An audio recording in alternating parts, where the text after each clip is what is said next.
반갑습니다, 여러분. 여러분과 역사를 함께할 하하쌤입니다. 이번 시간에는 고려의 체제 정비에 대해서 배워보도록 하겠습니다. 고려의 체제 정비에 대해서 지난 시간에 태조 왕건의 정체까지 배워봤는데요. 이번 시간에는 광종부터 배워보도록 할 겁니다.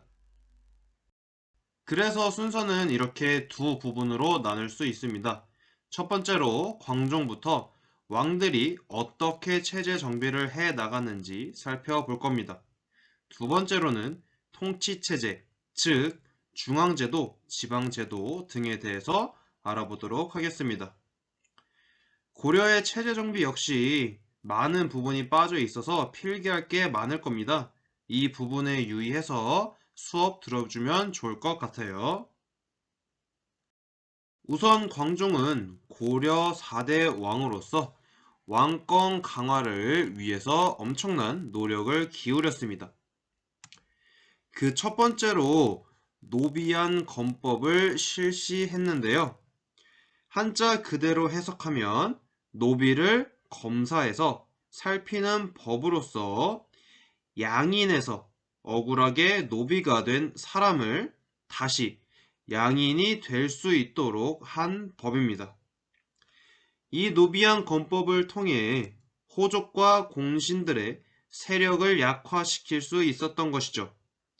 왜냐하면 당시 호족과 공신들은 많은 노비를 거느리고 있었는데 이 노비안 건법으로 상당수의 노비가 양인이 되었기 때문에 그들의 세력을 약화시킬 수 있었던 것입니다.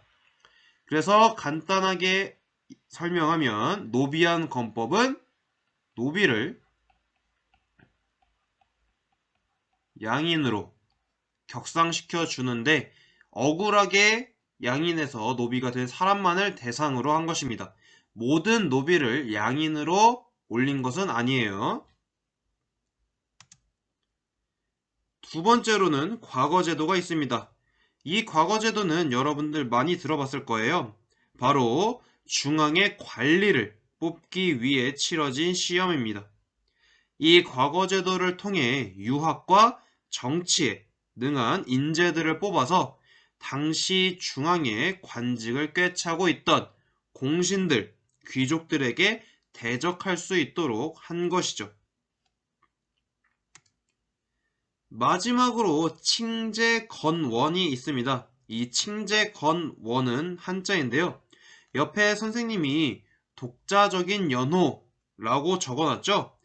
이 칭제건원의 뜻은 칭제, 황제를 칭하고 건원, 독자적인 연호를 사용한다는 것입니다. 그래서 광종 때 광덕이나 준풍과 같은 독자적인 연호를 사용함으로써 중국과 대등한 황제국임을 드러내는 거죠. 다음으로는 경종이 있는데요.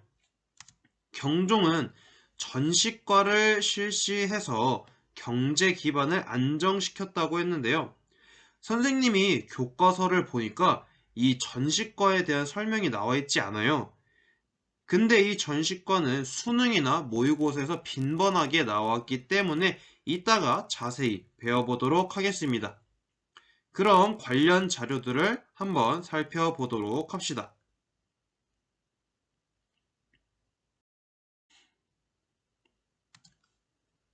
이 자료는 노비안 건법을 실시함으로써 억울하게 노비가 된 자들이 양인이 되어서 이렇게 자유를 누리는 모습을 보여주는 자료입니다.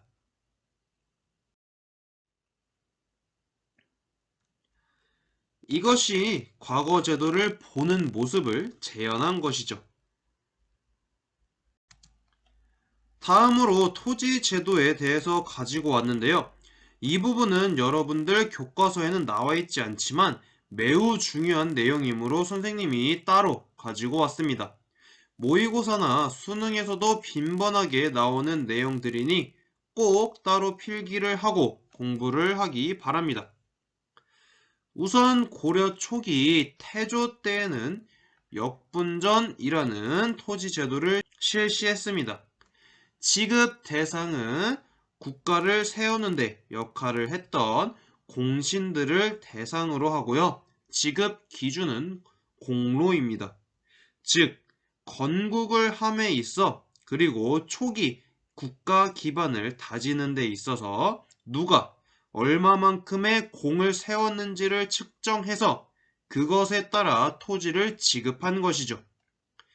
두 번째부터는 이제 전시과들인데요. 이 전시과는 더 자세하게 살펴보도록 하겠습니다. 우선 전시과는 관직 복무와 직역의 대가로 관리에게 전지와 시지에 대한 수조권을 지급하는 것을 의미합니다. 수조권은 우리 지난 시간에 배웠었죠? 네, 바로 세금을 거둘 수 있는 권리예요. 그래서 전시과를 한번 다시 적어 보자면 관직 복무와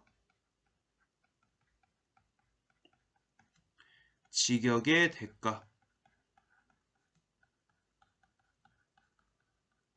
대가로 전지와 시지를 지급하는 것이죠.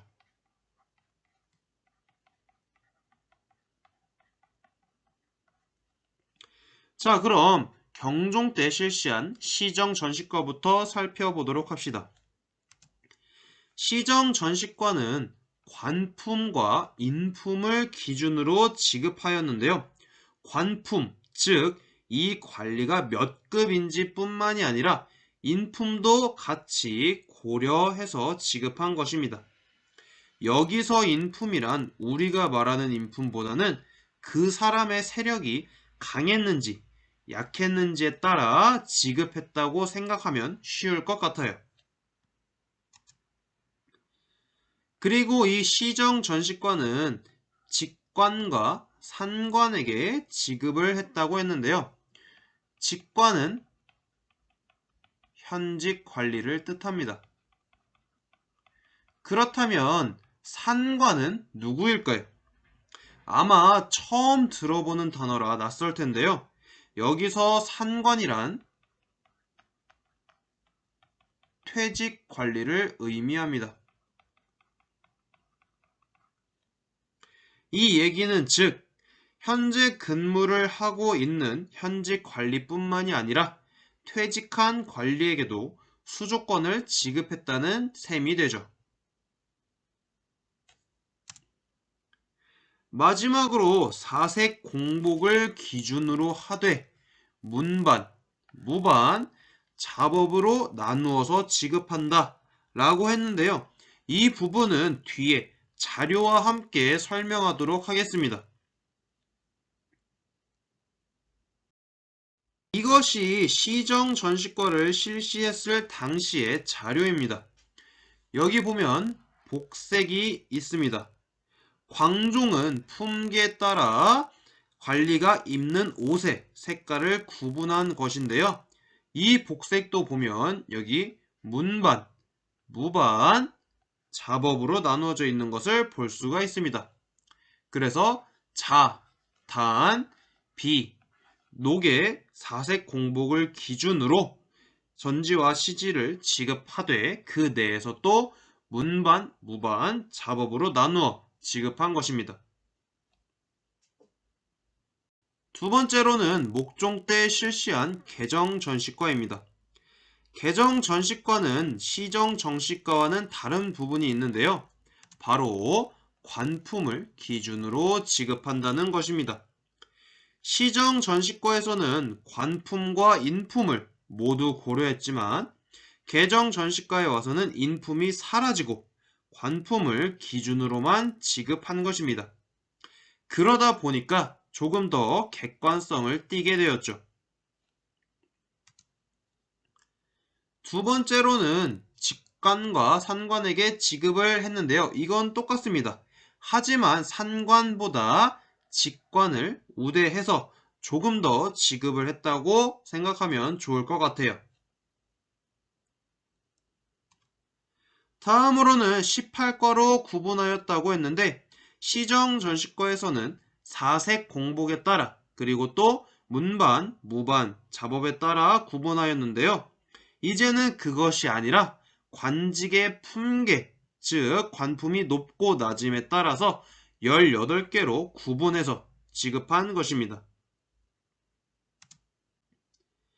다음으로 무반에 대한 대우가 낮아진 것을 들 수가 있습니다.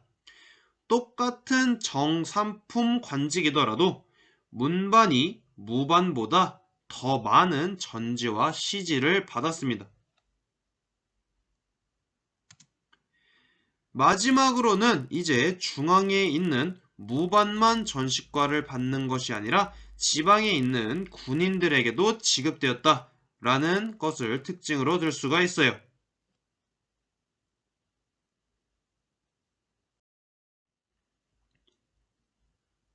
마지막으로 문종 때 실시한 경정전시과가 있습니다.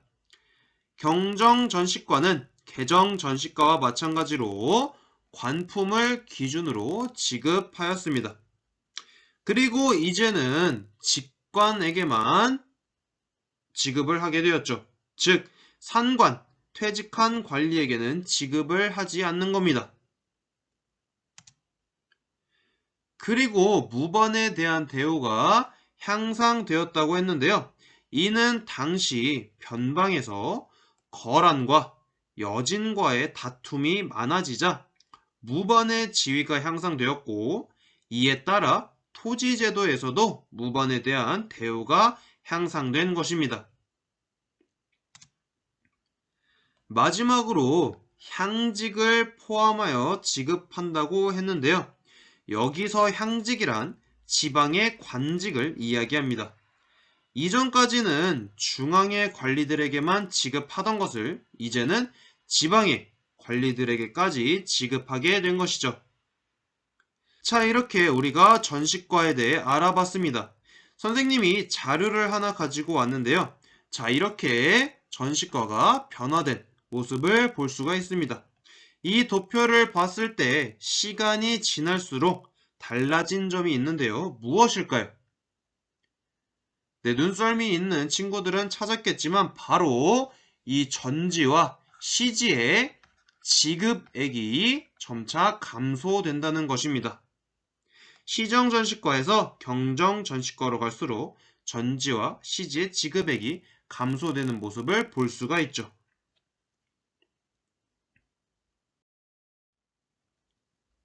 다음으로는 성종입니다. 성종은 최승로의 시무 28조를 수용해서 유교 이념을 바탕으로 정치를 실시하였는데요. 이 시무 28조에 대해서는 이따가 자료를 보면서 설명하도록 하겠습니다. 그리고 당나라의 제도를 바탕으로 중앙관제를 정비했습니다. 이것 역시 뒤에 나올 통치체제에서 다시 한번 구체적으로 다루도록 하겠습니다. 현종은 팔관회를 다시 개최했다라고 했는데요. 이 팔관회는 불교 행사입니다.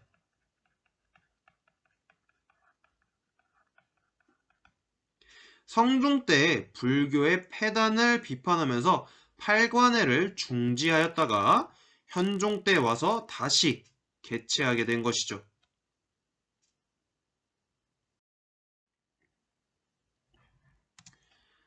자, 이것이 최승로의 시무 28조입니다. 시무 28조의 전문이 아니라 중요한 내용들만 몇 가지 가지고 왔습니다.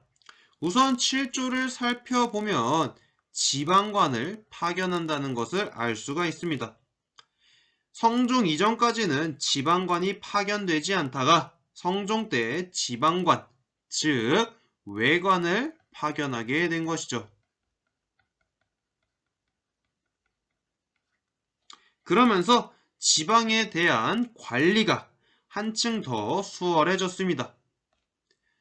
두 번째로 유교 도리는 중국을 따르더라도 의복 등은 고려식으로 할 것, 즉 중국 문화에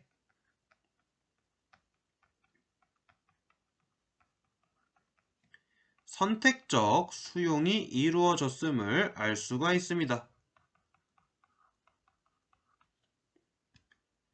그리고 세 번째로 아까 얘기했던 연등회와 팔관회를 줄일 것을 명하며 불교의 폐단을 지적했죠. 하지만 불교 자체를 비판한 것은 아닙니다. 그래서 20조에 불교와 유교를 모두 열심히 따를 것이라는 얘기가 나오게 된 것이죠. 이러한 최승로의 시무 28조를 수용하면서 성종은 왕권과 신권의 조화를 도모했습니다. 다음으로는 드디어 통치체제입니다. 우선 중앙제도에 대해서 한번 살펴보도록 합시다.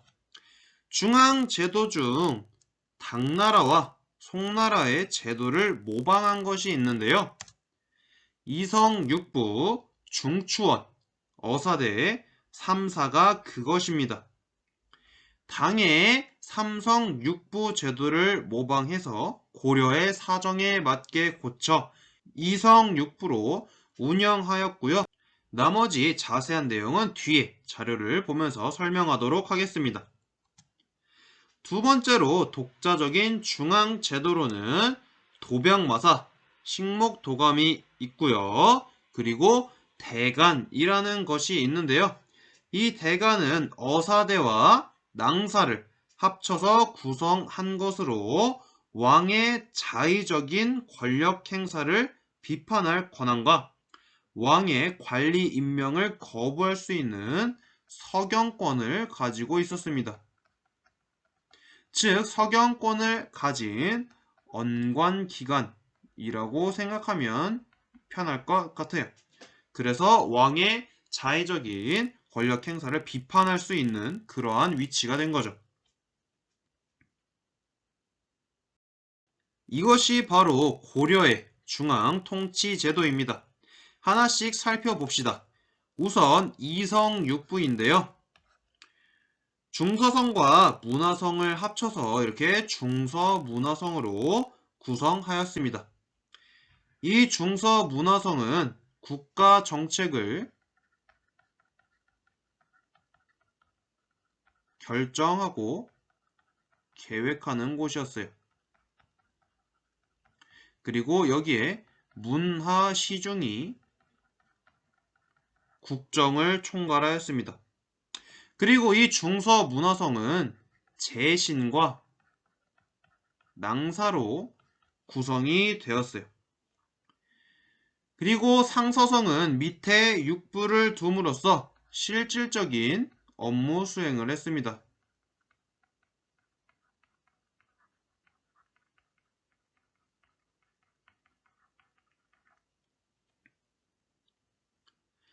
그리고 중추원은 왕명 전달,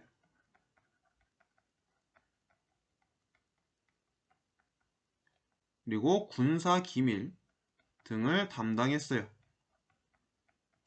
그리고 이 중추원 또한 추밀과 승선으로 구성이 되었죠. 중서문화성과 중추원에서 이렇게 재신, 낭사, 그리고 추밀과 승선으로 구분된 것은 관품을 기준으로 구분되었는데요. 이것까지는 너무 깊은 내용이라 넘어가도록 하겠습니다. 그냥 중서문화성은 재신과 낭사, 중추원은 추밀과 승선으로 구성이 되었다라는 것만 알면 될 것 같아요. 그리고 어사대는 관리를 감찰했습니다.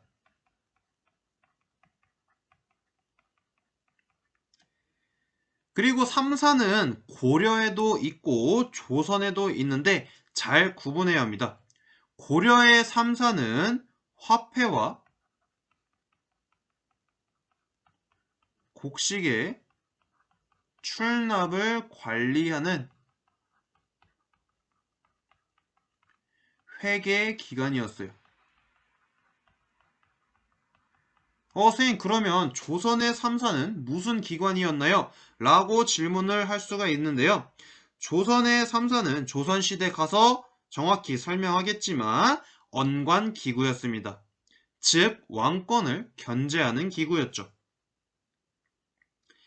도병마사와 식목도감은 아까 얘기했던 재신과 추밀로 이루어져 있는데요. 도병마사는 주로 국방과 군사 문제를 논의했고요. 식목도감은 국왕의 명령과 정책을 법으로 정리하기도 하고 국내 문제를 주로 다루었습니다. 자, 이렇게 중앙 통치제도에 대해서 살펴봤는데요. 혹시나 필기를 하다가 궁금한 점이 있으면 선생님한테 바로 질문을 하면 답변해 주도록 하겠습니다.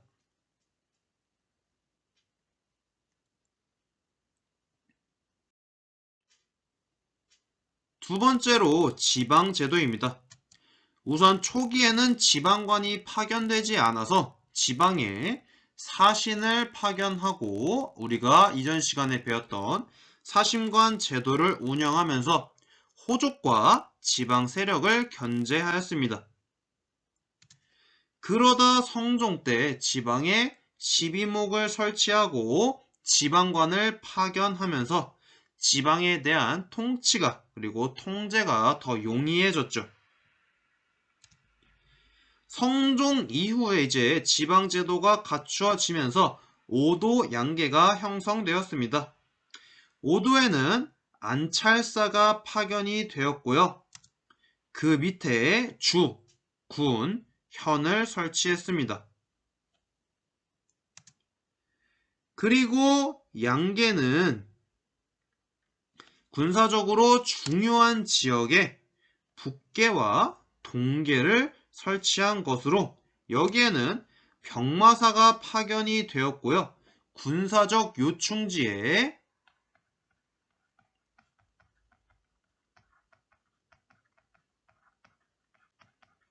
진을 설치하였습니다.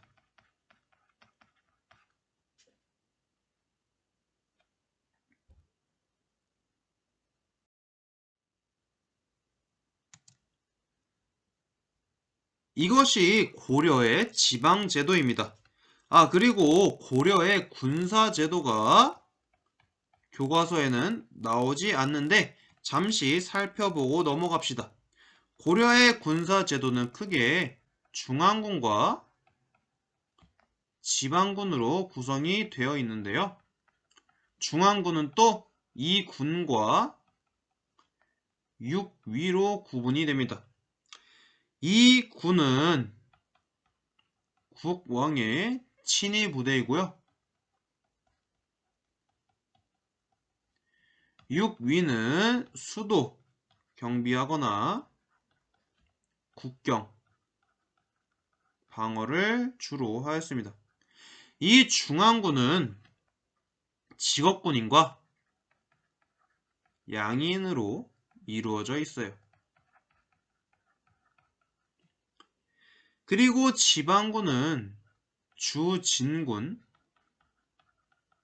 주현군으로 구성이 되는데요. 주진군은 여기 보이는 양계에 형성이 되고 주현군은 5도의 군현에 구성이 되었습니다.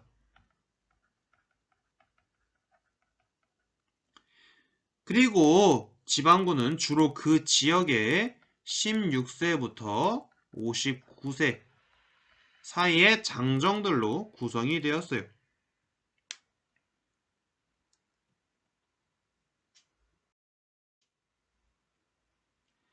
그리고 고려의 지방제도를 살펴보면 주현보다는 속현이 많은 것을 알 수가 있는데요. 여기서 주현은 지방관이 파견된 현입니다.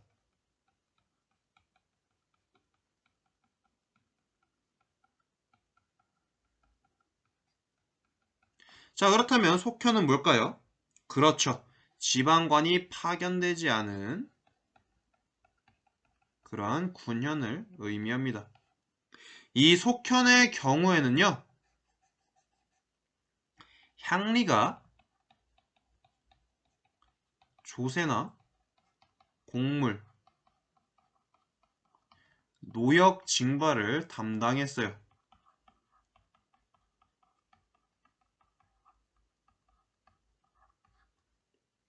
잘 알겠나요? 그리고 이 당시에 개수관이라는 것이 존재했는데요. 이 개수관은 지방의 중심이 되는 행정구역이자 그 지역의 수령을 의미합니다. 이 개수관에 대해서는 딱 이렇게 정의만 알고 있으면 됩니다. 더 파고 들어가면 무궁무진한 내용들이 있지만 우리는 그저 개수관이 무엇인지만 알고 있으면 될 것 같습니다. 마지막으로 특수행정구역으로 향, 부곡, 소가 있습니다.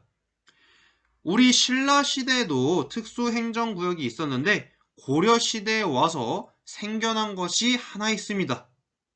네, 눈썰미 좋은 친구들은 알아챘겠지만 바로 소입니다. 향과 부곡은 주로 농사를 지어서 국가에 납부했다면 소는 특정 물품을 생산해서 국가에 납부했습니다.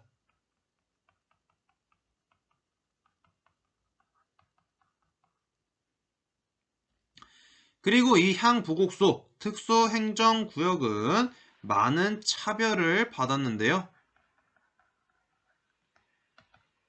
예를 들면 국학에 입학을 할 수가 없었고요.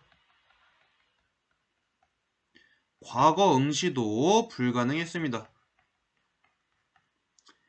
그리고 많은 세금을 내야 했죠. 그렇다고 여기에 살고 있는 사람들이 천민이냐? 그건 아닙니다. 여기에 살고 있는 사람들도 모두 양민이었어요.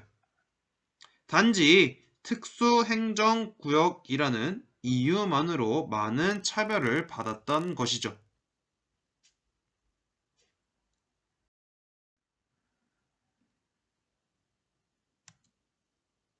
그래서 이렇게 지역마다 무엇을 생산해야 하는지 정해져 있었습니다.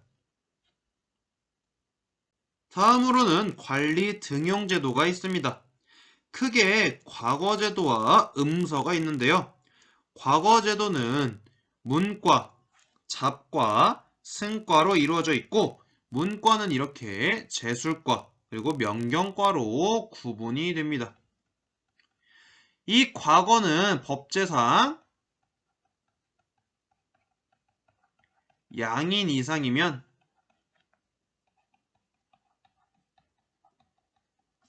누구나 응시가 가능했어요. 하지만 제술과, 명경과와 같은 문과는 주로 귀족이나 향리의 자제가 응시했죠.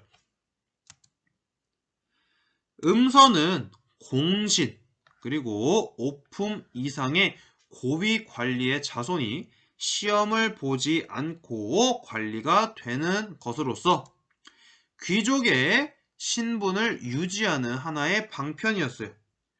귀족이 신분을 유지하는 방편이 이것 외에도 하나가 더 있는데요. 바로 공음전입니다.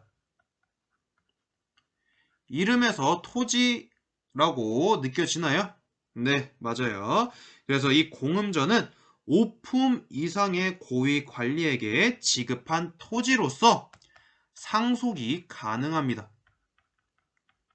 그래서 귀족이 신분을 유지할 수 있는 하나의 방편이 되었던 거죠.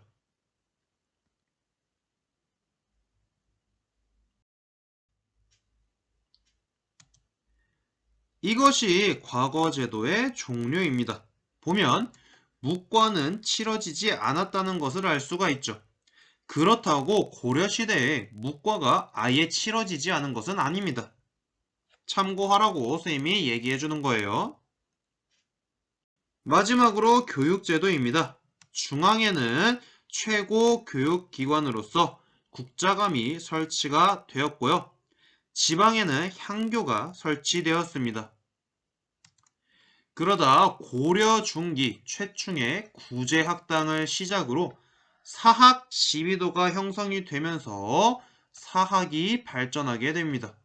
사학은 지금으로 따지면 사교육이라고 생각을 하면 될 것 같아요. 그러자 국학이 주춤거리는 모습을 보이게 되죠.